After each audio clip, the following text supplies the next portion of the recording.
उस बैंक में खूब पैसा जमा है या लाकर में खूब पैसा जमा है, हमने जमीन में खोद करके पैसा गाड़ रखा है, परमात्मा उसी को मिलेंगे क्या जिसके पास धन होगा? नहीं, परमात्मा का नाम धन बंधु नहीं है, परमात्मा का नाम है भैया दीन बंधु। अगर हम कहें पैसे वाले को भगवान मिलते हैं, तब सुदामा जी के पास आप विचार कीजिए कितना धन था। सबका मतलब केवल एकमात्र एक ही निकला, क्या कि प्रभु जो है भक्ति के वश में है।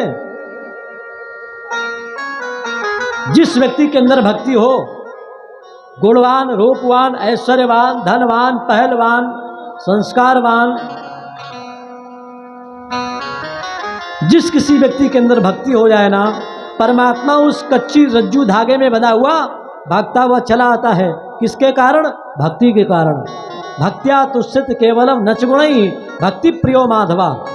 हमारा आपका जीवन क्या है बिना भक्ति के? बाबा तुलसीदास जी ने लिखा कि भगतिहीन नर सोहई कैसा,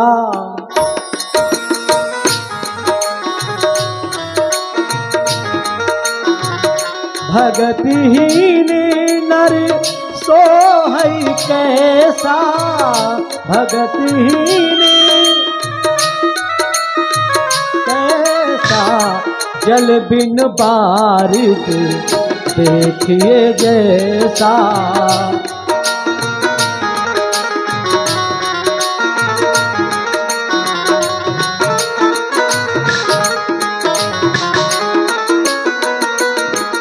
भगतहीन गुण सब सुख ऐसे, भगतहीन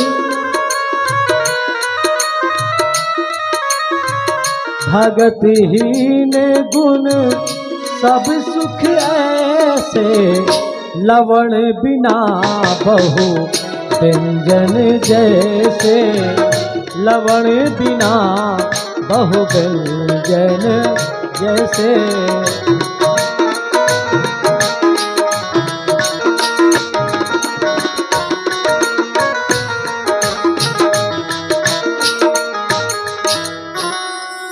भक्तिहीन गुण सब सुख कैसे, लवण बिना बहु व्यंजन जैसे। जैसे आप सब्जी आप खा रहे हो और पता लगे उसमें देवी जी नमक डालना भूल गई, स्वाद अच्छा लगेगा क्या? आपने दाल में कौर डाला खाया, पता चले राम रस नहीं है, तो दाल बिल्कुल नीरस, बादल है जल नहीं है, तो बोले बिल्कुल बेकार। उसी तरीके से बिना भक्ति के हमारा आपका जीवन भी व्यर्थ। यदि भक्ति नहीं है तो क्या जीवन जानते हो?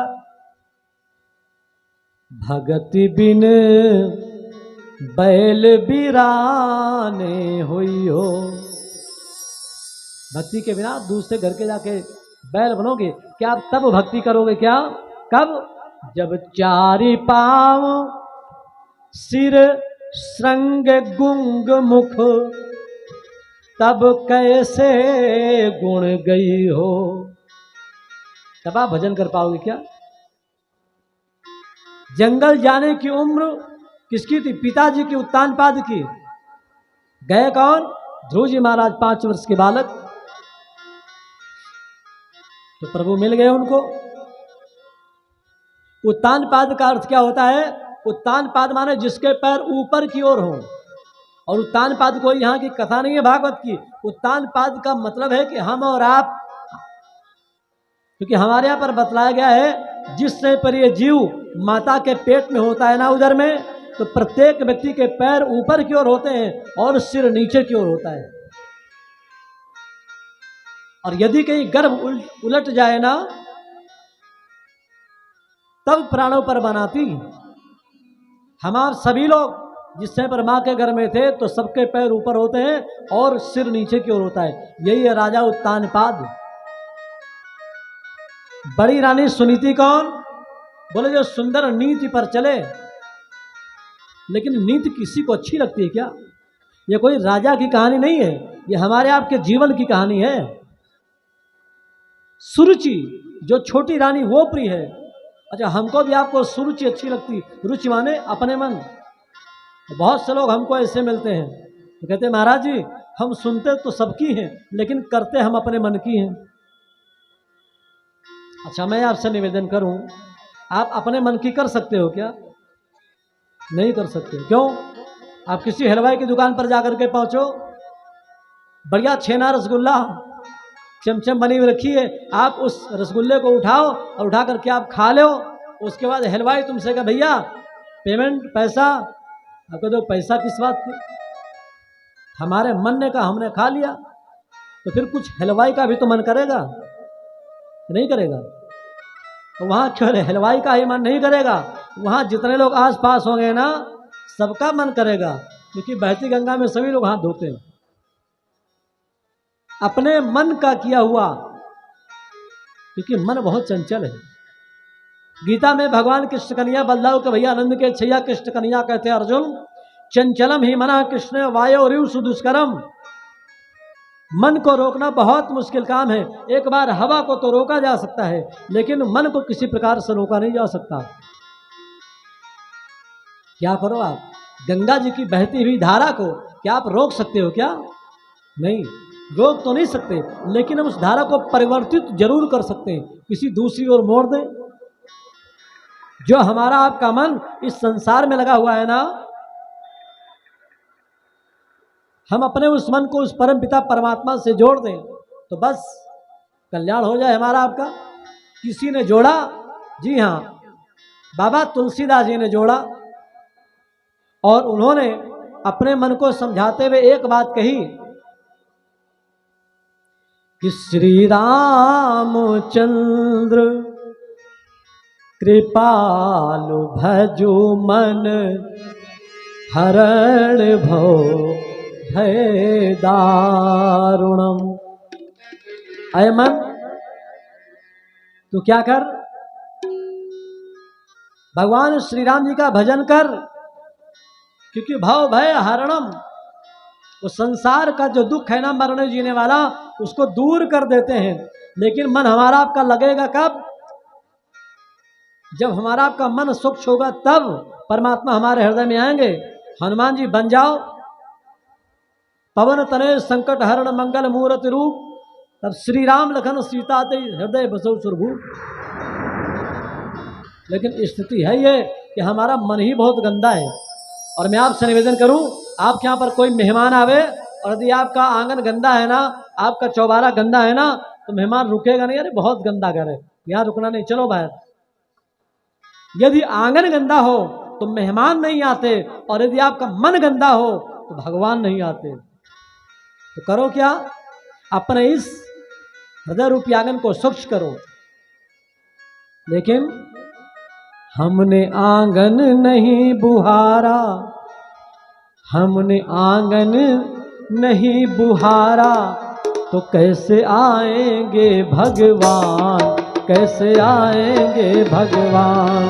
हमने आंगन नहीं बुहारा, हमने आंगन नहीं बुहारा, कैसे आएंगे भगवान, कैसे आएंगे भगवान। और चंचल मन को नहीं संभाला, चंचल मन को नहीं संभाला, कैसे आएंगे भगवान, कैसे आएंगे भगवान। हमने आंगन नहीं बुहारा, हमने आंगन नहीं बुहारा, कैसे आएंगे भगवान, कैसे आएंगे भगवान। क्यों? हर कोने कलमस कसाय की लगी हुई है ढेरी, नहीं ज्ञान की किरण कहीं भी, हर कोठरी अंधेरी।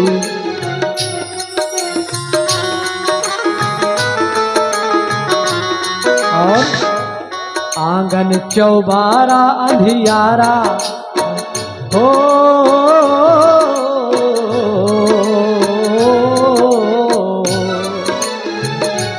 आंगन चौबारा अंधियारा, कैसे आएंगे भगवान, कैसे आएंगे भगवान। हमने आंगन नहीं बुहारा, हमने आंगन नहीं बुहारा, कैसे आएंगे भगवान, कैसे आएंगे भगवान।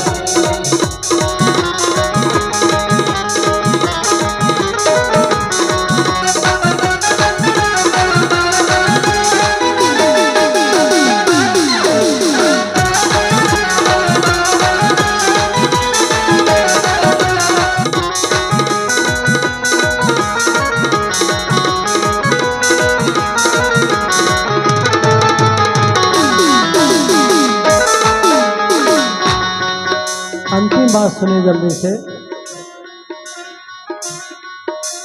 निर्मल मन हो तो रघुनायक सेवरी के घर जाते, निर्मल मन हो तो रघुनायक सेवरी के घर जाते, और श्याम सूर की बाह पकड़ते साग विदुर घर खाते।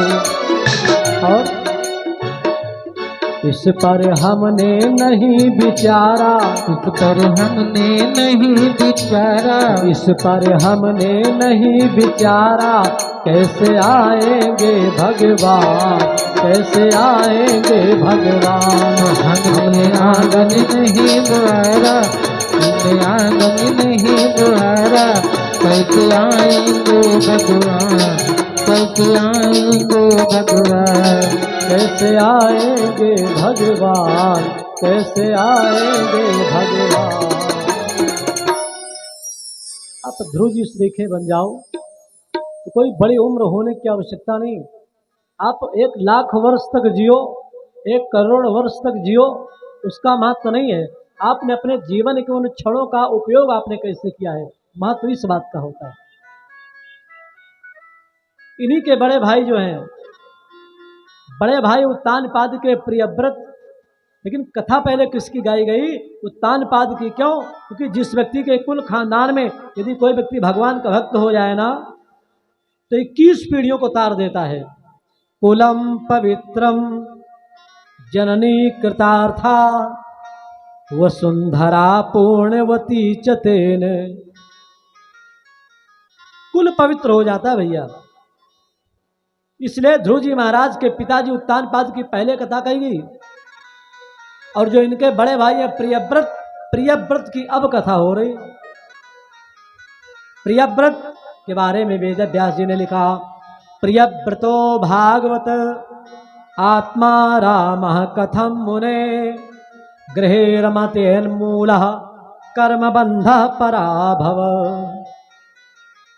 महाराज परीक्षित ने प्रश्न कर दिया, सुखदेव जी महाराज, गुरुदेव आप बताने की कृपा करें कि जो प्रियव्रत हैं वे तो अपनी आत्मा में रमने वाले थे, अपनी आत्मा में परमात्मा का दर्शन करने वाले थे, तो फिर उनकी कथा पहले क्यों नहीं हुई? सुखदेव जी महाराज ने कहा, राजन, जो महाराज प्रियव्रत है ना, इन्होंने 11 अर्बुद वर्षों तक राज्य किया, और विश्वकर्मा की पुत्री जिसका नाम था बरहिस्मती, इससे इन्होंने ब्याह किया और इनके द्वारा 10 पुत्र उत्पन्न हुए। दूसरी पत्नी, उसके द्वारा इन्होंने उत्तम आदिक जो मनवंतर हैं उनकी उत्पत्ति हुई 3 पुत्रों की। एक समय की बात कि महाराजा प्रियव्रत इतने प्रतापी राजा थे,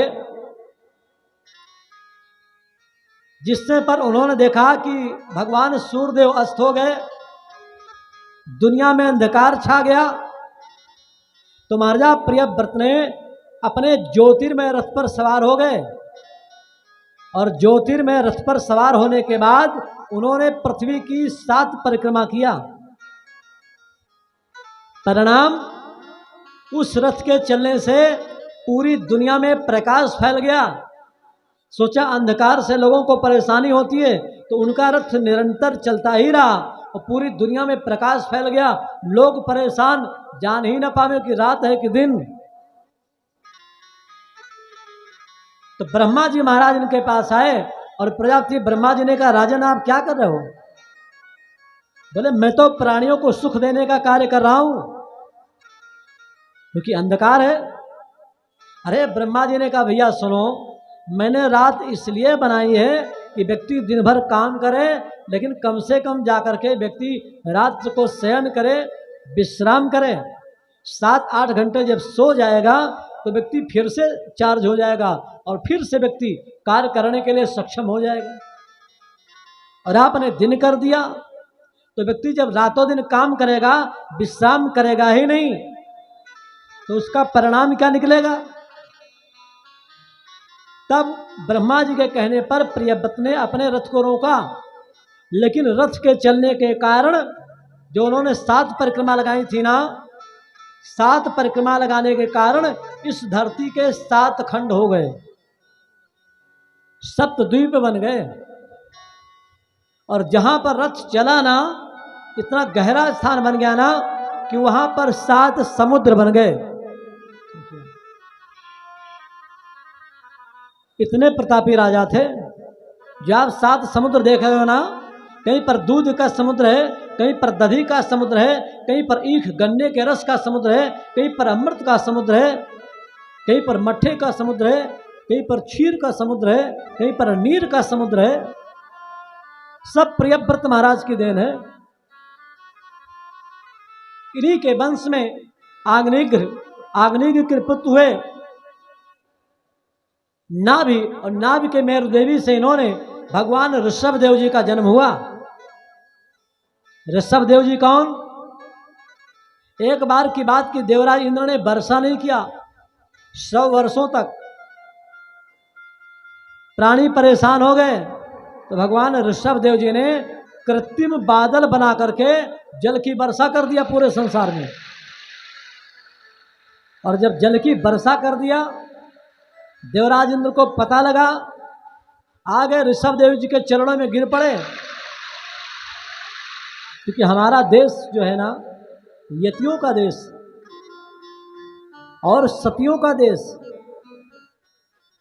देवराज इंद्र ने आकर के चरणों में प्रणाम किया और अपनी पुत्री जयंती, एक पुत्र एक पुत्री, पुत्र का नाम जयंत और बेटी का नाम जयंती, उन्होंने जयंती को महाराज ऋषभ देव जी को सौंप दिया। ऋषभ देव जी ने उसके द्वारा भैया 100 संतान उत्पन्न किया। 100 पुत्रों में सबसे बड़े पुत्र थे जिन पुत्र का नाम था भरत।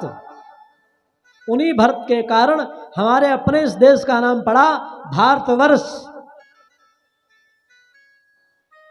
और भरत एक नहीं हुए, बल्कि हमारे यहां पर 3 भरत हुए। 3 भरत। 3 भरत कौन? एक हुए ज्ञान योगी भरत, इन्हीं के पुत्र ऋषभ देव जी के। दूसरे पुत्र भरत दुष्यंत और शकुंतला के पुत्र हुए, जिन्होंने 5 वर्ष की अल्पायु में सिंह के जबड़े खोल करके वे शेरों के दांत गिनते थे, खेलते थे, इतने बलवान थे। दुष्यंत शकुंतला के पुत्र भरत दूसरे। ये कर्मयोगी भरत हुए और दूसरे योगी भरत हुए। कौन? दशरथ के 4 पुत्रों में से राम के लघु भ्राता, जिनका नाम था भरत। एक ज्ञान योगी, एक भक्ति योगी, एक कर्म योगी। लेकिन जो ज्ञान योगी भरत है ना, भगवान ऋषभ देव जी के पुत्र, इन्हीं के कारण हमारे इस देश का नाम पड़ा भारतवर्ष। जब कहो फिर पहले पंडित जी क्या नाम था? पहले हमारे इस देश का नाम था ब्रह्मावर्त खंड, क्योंकि ब्रह्मा के द्वारा यह देश था, इसलिए ब्रह्मावर्त खंड। दूसरे जिससे पर यह नाम हटा तो इसका नाम जिससे पर मनु जी राजा बने, क्योंकि मनु की संतान हम सभी लोग मानव कहलाए, शंभु मनु शत्रुपा। जिस समय पर मनु राजा बन गए तो अपने इस देश का नाम पड़ गया आर्यावर्त खंड। और जिस समय पर भगवान ऋषभ देव जी प्रकट हुए, उस समय पर इस देश का नाम पड़ गया अजनाब खंड। और जिस समय पर इनके पुत्र हो गए, तब चौथा नाम पड़ गया भारतवर्ष। इसलिए जिस समय पर आचार्य जी बैठे हैं, संकल्प पढ़ते हैं, या आप कहीं पर गंगा जी के किनारे जाते हो और कोई विद्वान, कोई आचार्य जिससे पर संकल्प पड़ता है ना, तो वही पड़ता है भारतवर्षे भरतखंडे आर्यावर्ते देशांतर्गते पूर्ण प्रदेशे उत्तर प्रदेश है रायबरेली जनपदांतर्गते घुरवारा ग्राम है, सब कुछ पढ़ा जाता है। अच्छा, आप लोगों ने मदन मोहन मालवीय जी का नाम सुना है ना, जिन्होंने विश्वविद्यालय खोला बनारस में, बहुत विद्वान थे। एक बार गए गंगा जमुना त्रिवेणी में स्नान करने के लिए, यह सभी कुंभ का मेला लगा था। मदन मोहन मालवीय जी ने पंडे को नियुक्त किया, भैया चलो हमको स्नान कराओ। और आप जानते हो स्नान करने के पहले संकल्प किया जाता है कि मैं स्नान करने जा रहा हूँ। आजकल लोगों ने उल्टा नियम बना रखा है, स्नान करने के बाद तब लोग हाथ जेब में डालते, तब कहीं 150 रुपया जितनी श्रद्धा हुई तब लोग संकल्प लेते हैं पंडा के पास जाकर ना। पहले हम तीर्थ में पहुंचे हैं तो पहले हम जाकर के संकल्प लें कि मैं यहाँ पर आया हूँ, आपकी शरण में स्नान करने जा रहा हूँ, आप ये मेरा संकल्प पूर्ण करें। तो मदन मोहन मालवीय जी ने पंडे को नियुक्त किया, बोले भैया चलो हमारा संकल्प पढ़ दो, लेकिन ध्यान रहे संकल्प ठीक से पढ़ना, गलत ना हो, कि संकल्प वो होता है जिसका कोई विकल्प ना हो। मदन मोहन मालवीय जी ने कहा ठीक है भाई चलो।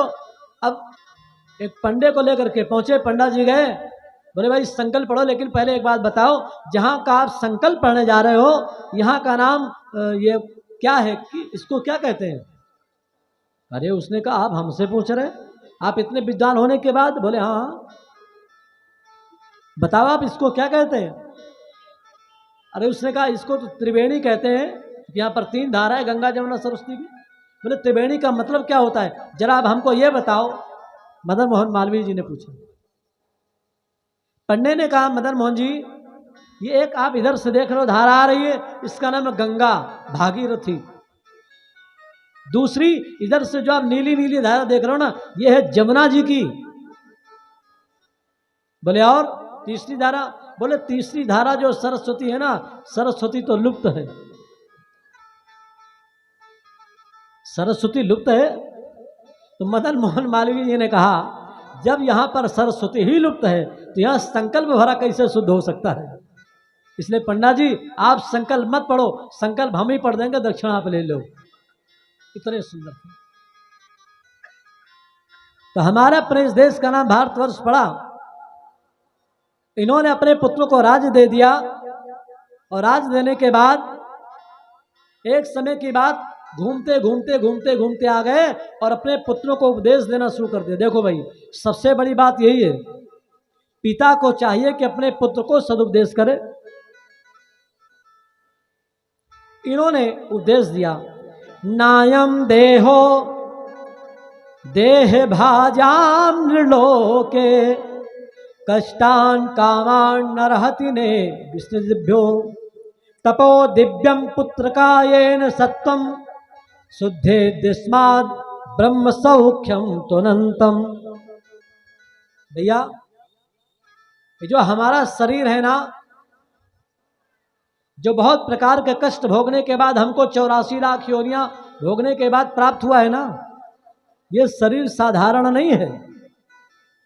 ये तो लिखा बाबा तुलसीदास जी ने, बड़े भाग्य मानुष तनु पावा,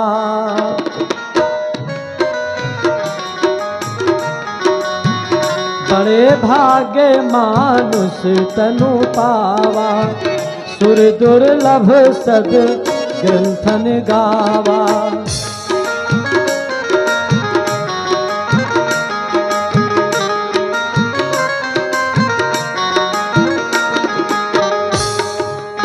बड़े भाग्य मानुष तनु पावा, साधारण जीवन नहीं है। आप सोचो ये मानव का तन मिल जाए व्यक्ति को, कहीं 84 लाख योनियां भोगने के बाद तब कहीं हमको एक बार ये तन प्राप्त होता है, ऐसे साधारण आप इसको मत समझिए। पता नहीं कितने बार हम किन किन योनियों में गए और किन किन योनियों में जाने के बाद तब कहीं हमको मानव तन प्राप्त हुआ। सूकर सूकर कितनी योनियां प्राप्त किया हमने।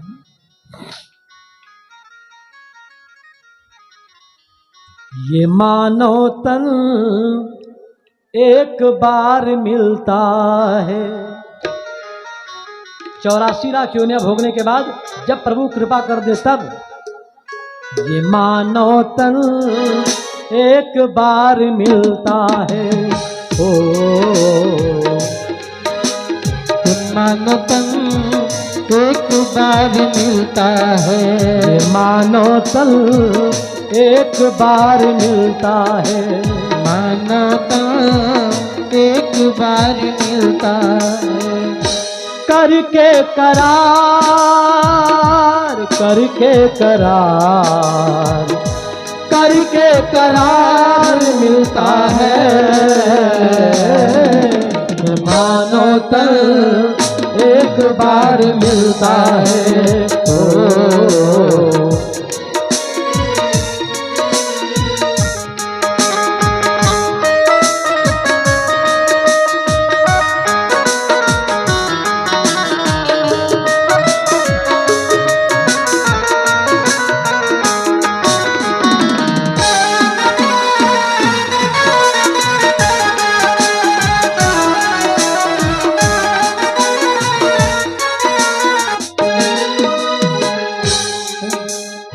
तुमको पता है, हमको पता है। हमको पता है कि हमको पता है। मेरे जीवन की क्या खता है। मेरे जीवन क्या खता है। मेरे जीवन की क्या खता है। मानव तन एक बार मिलता है।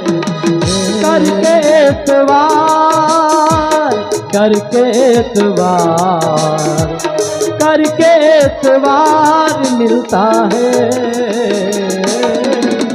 मानव तन एक बार मिलता है। मानो तन एक बार मिलता है।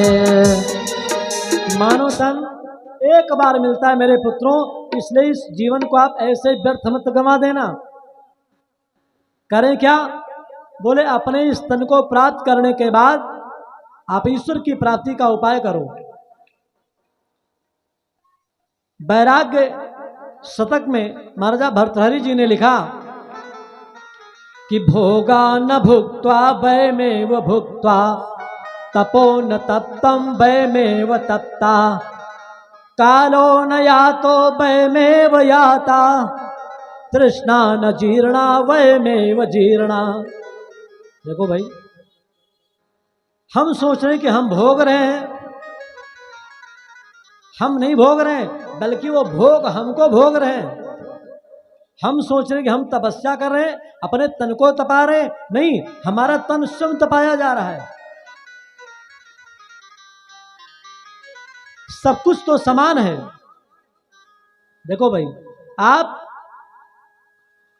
प्रेम सबसे करो, लेकिन पुत्रों मोह मत करो, क्योंकि जो मोह है ना वो सकल व्याधिन कर मूला है। आप हम में और पशुओं में क्या अंतर है बतलाया गया हमारे पर शास्त्रों में। आहार निद्रा भय मैथुनम च सामान्य में तत् पशुभिर्नराणाम धर्मो हि तेषाम अधिको विशेषो धर्मेण हीना पशु भी समाना। देखो भाई, हम भी सोते हैं, पशु भी सोता है। हम भी किसी के हाथ में अस्त्र शस्त्र देख करके डर जाते हैं। हमारे हाथ में डंडा देखने के बाद वो पशु भी डर जाता है। हम भी भोजन करते हैं, वो पशु भी भोजन करता है। हम भी संतान उत्पन्न करते हैं,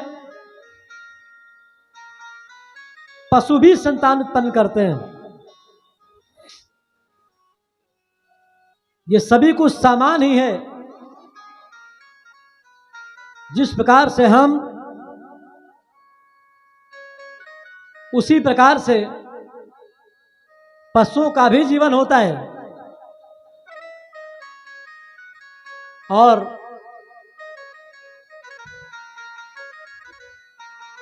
उसमें कोई अंतर विशेष नहीं प्राप्त होता है,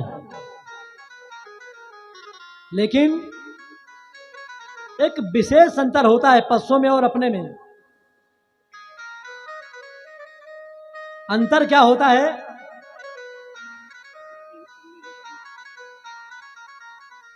अंतर यह होता है, धर्मो ही तेषाम अधिको विशेषो